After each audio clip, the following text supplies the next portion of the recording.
We, notice he includes himself. We shall not sleep. We shall not die. There is a generation that will not die.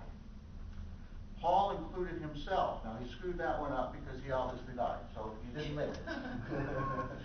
Well, here's another one. Little goof up here in the process, but that was his belief, that in his time there would be people, and of course the other people that died in his time didn't make it either, so it's obviously not that generation.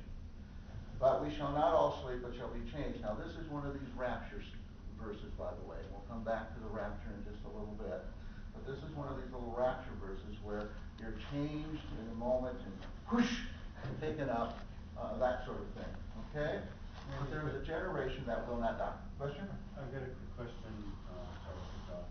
They mentioned the sting of death is sin, and the power of sin is the law. Is he talking about the law of God or the law of Moses? He's talking about the law of Moses. What the doctrine is that sin is what produces death. If you recall the fall in the Garden of Eden, Adam and Eve sinned, death was introduced, so through sin, death comes into the world. And what is it that God uses to hold up against you as almost a mirror to show you what your sin is? The law. The Ten Commandments, the law of Moses, that which no one can keep. And so Paul's position was actually the law was put aside. It was a tutor. It was a trainer to show us how we should have lived. But since no one could live up to it, Jesus came. He died. He fulfilled the law. The law is now overcome. And so now Jesus, through his resurrection, has defeated death. And Jesus also has transformed the law to grace. The Pauline classic doctrine is we are saved by grace through faith, not by works. Okay? Any other questions? Okay, so we've got a generation that will not die. We've seen it in Jesus' statement and Paul's statements. I have a little equation here. How long is a generation? A generation is 40 years. How do we know? Well, biblically speaking, there is a story. You've all heard it. You all know it. Once upon a time, there were a bunch of Hebrews that were in Egypt. They were slaves. And a guy named Moses came down and freed them. Remember? He took them out of Egypt and he led them down to Mount Sinai. He went up to Mount Sinai for 40 days and 40 nights, right? And the people of Israel said, damn, he must have died. He's no longer with us. And so now we don't have a leader. Moses isn't with us. We need a God. So they fashioned a golden calf and began to worship it. Not only did they worship it, they committed, about a 1,000,000-person orgy. And they had all kinds of sin and immorality. And Moses finally came down from the mountain.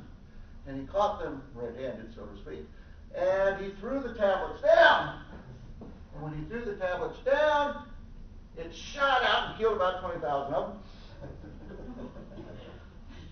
And now, God is mad at Moses for destroying the tablets. He's mad at the people for worshiping a false god and sinning. So Moses has to go back up the mountain, rewrite the Ten Commandments. By the way, I wonder if he did it right. We don't know. We never saw the original. So he had to rewrite the Ten Commandments and bring them down. As a result of that, God made a decision that that generation would not go into the Promised Land. They would have to wander around the Sinai Peninsula for 40 years. And by the way, this is so incredible, isn't it? If you look at a map, the distance from Egypt to Palestine is about an 8-day walk.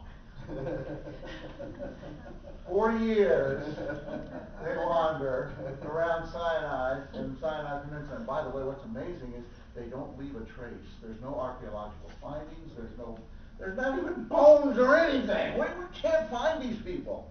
So God obviously got rid of them really well, didn't he? Swept them under the sand.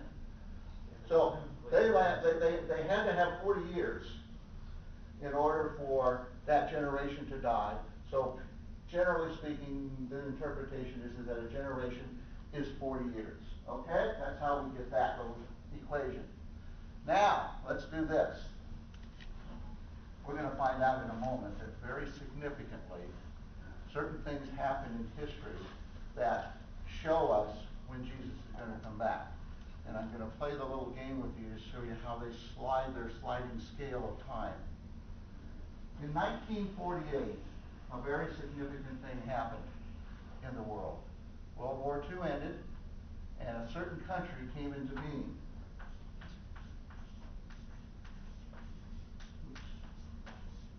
Israel became a nation.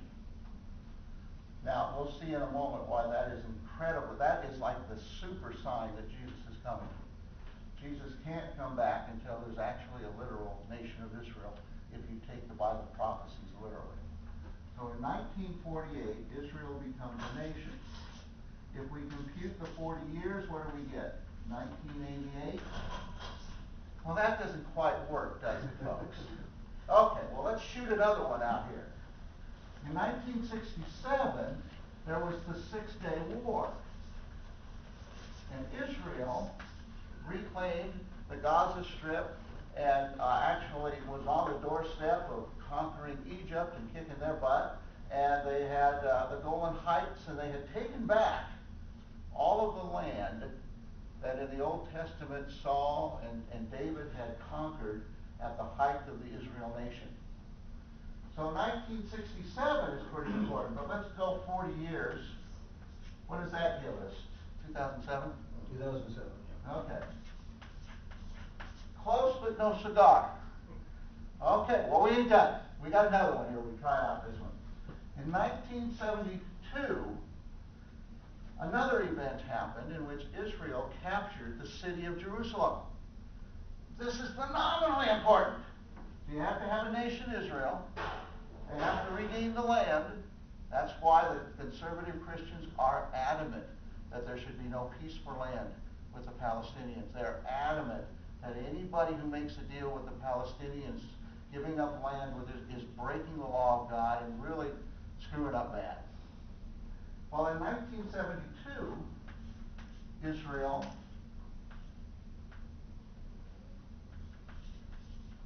took back Jerusalem. Now that's really important in prophecy. Jerusalem has to be under control of the Israelites, the nation of Israel, so that when Jesus comes back, there's a Jerusalem, there's a capital, and there's a temple. We don't have a temple yet. We'll get to that in just a second. But now, let's do 1972 and 40 years. What do we got? 2012. What do we got? What do we have? 2 years from now. 2012? The Mayans have it right. Nostradamus has it right. The 40-year generation? Now, here, I'm going to be prophet here for just a moment. In 2012, the world will not end, Jesus will not return, and so they're going to have to figure out another date. And I'll tell you what the date will probably be. If you know what's on the temple site right now? What is it? Dome of the Rock. The Dome of the Rock, which is a very precious and important Muslim site. And it is exactly on the site of what was the Hebrew temple. Now, folks, if someone figures out either how to get rid of that baby or to start building a temple around or through or whatever, you guys better hold on, because they'll have a prophecy orgasm. Because when that temple starts coming into play, and there are all sorts of stories and